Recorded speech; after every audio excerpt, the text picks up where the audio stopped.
ہم جو کلمہ پڑھتے ہیں عموماً وہ توحید کے بعد نبوت کا کلمہ ہے، اور نبوت کے بعد ولایت کا کلمہ ہے، امامت کا کلمہ ہے۔ بعض حضرات معترض ہوتے ہیں کہ آخر آپ نے اضافہ کر دیا ہے،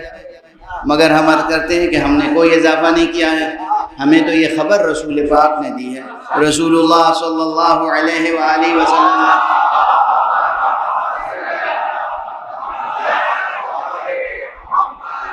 جس رسول نے کہا قولوا لا الہ الا اللہ تفلحوا، لا الہ الا اللہ کہو فلاح پا جاؤ گے، اسی رسول نے کہا کہ دیکھو جب ہم معراج پر گئے تھے تو ہم نے عرش پر دیکھا کہ لا الہ الا اللہ لکھا ہے، اس کے نیچے محمد الرسول اللہ لکھا ہے، اس کے نیچے علی ولی اللہ لکھا ہے۔